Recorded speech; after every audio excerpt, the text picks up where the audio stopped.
Welcome back, Love Nation. This is Nina. Like, share, and subscribe.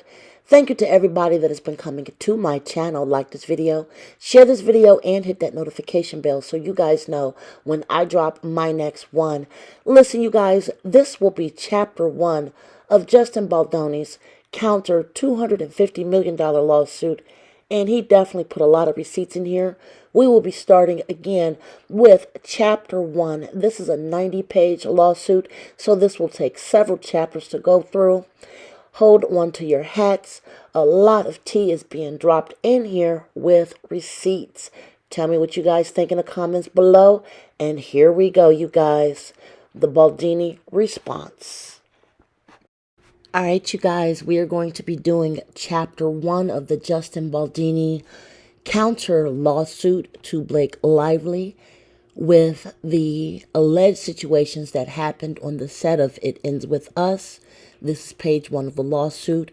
There is about 90 pages, so there will be multiple chapters. Again, this is chapter 1. As you guys can see on page 1, this is the lawyer contact information for the plaintiffs. And the plaintiffs for this countersuit is Wayfarer Studios, LLC, Justin Baldoni, Jamie Heath, Steve Surowitz, Melissa Nathan, the agency group PR, LLC, Jennifer Abel, RWA Communications, LLC, Jed Wallace, and Street Relations, Incorporated. This was filed in the Superior Court of the State of California for the County of Los Angeles Central District. And this is a complaint for damages demanding a jury trial. And with the complaints for 1, libel, 2, false light, invasion of privacy, 3, promissory fraud, and 4, breach of implied in fact contract. The plaintiffs for this particular case is the New York Times Company, the New York Times Corporation, and does 1 through 100 inclusive. Just for note, Blake Lively is not currently listed directly on this lawsuit. However, there's been so many various updates to this. Who knows if or when that will change, but we will definitely come back with that information. So let's just get straight into this. Plaintiffs Wayfarer Studios, LLC, Wayfarer, Justin Baldoni, James Heath, Steve Surowitz, Melissa Nathan, the agency group PR, LLC, which is known as TAG. That is the PR relations group, and that will be referred to as TAG in this lawsuit. Jennifer Abel, RWA Communications, RWA, Jed Wallace, and Street Relations, Inc. Collectively are the plaintiffs by and through their counsel and hereby bring the following causes of action against defendants: the New York Times Company, NYT, or the Times, and does 1 through 100.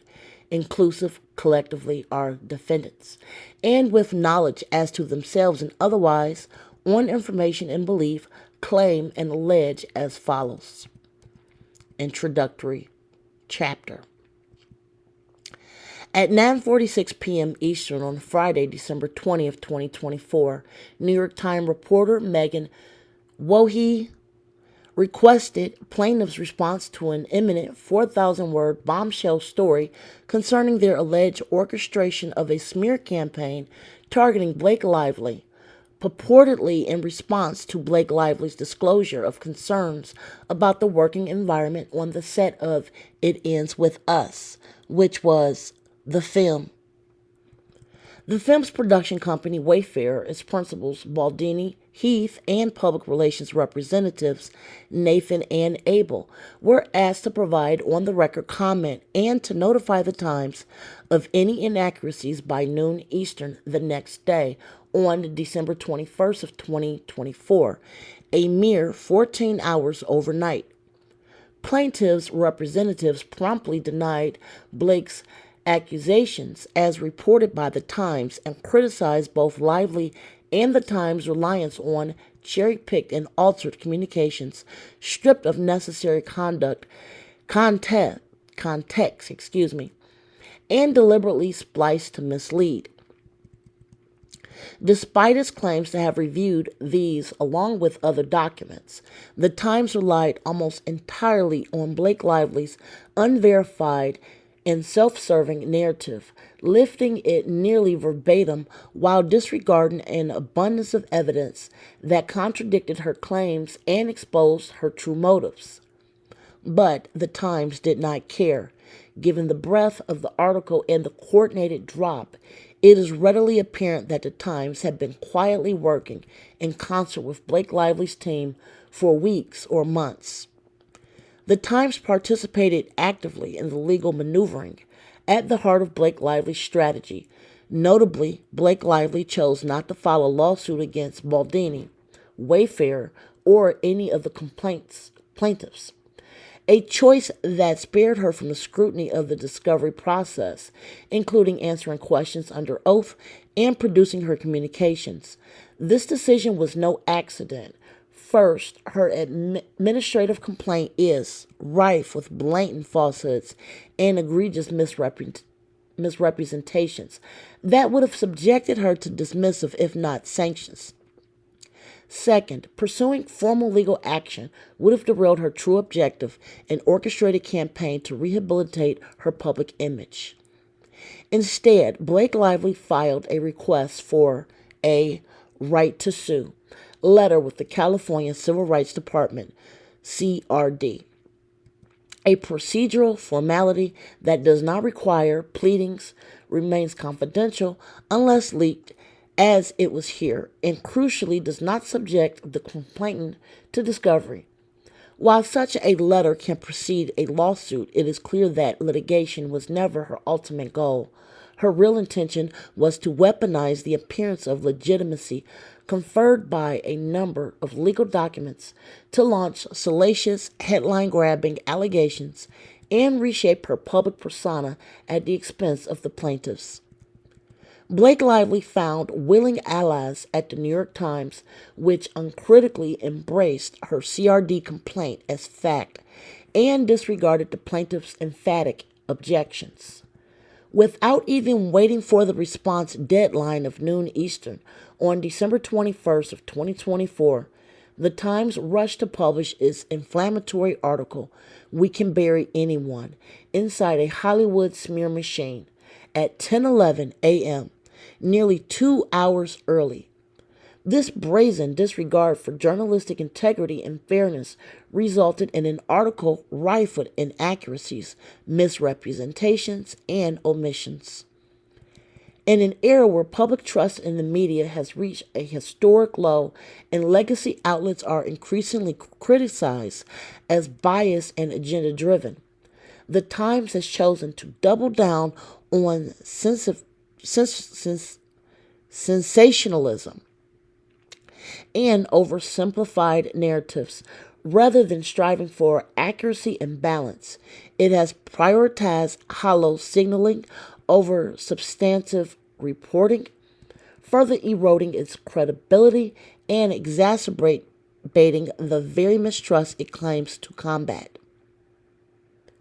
The article's central thesis, encapsulated in a defamatory headline designed to immediately mislead the reader, is that plaintiffs orchestrated a retaliatory public relations campaign against Blake Lively for speaking out about SA, a premise that is categorically false and easily disproven.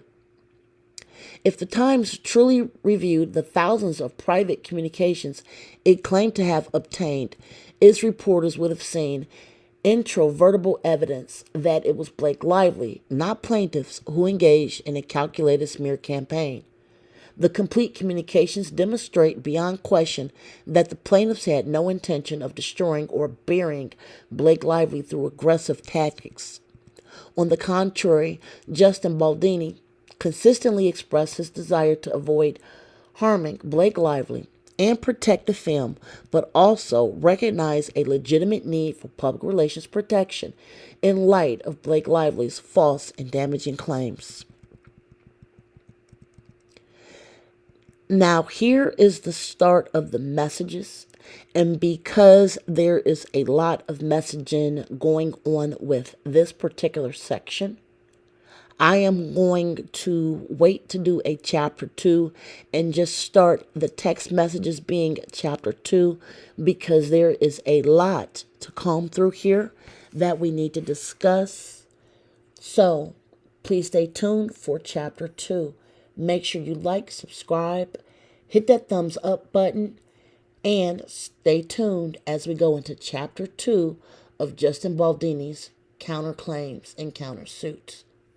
Until next time, be safe, enjoy your night. Bye, guys.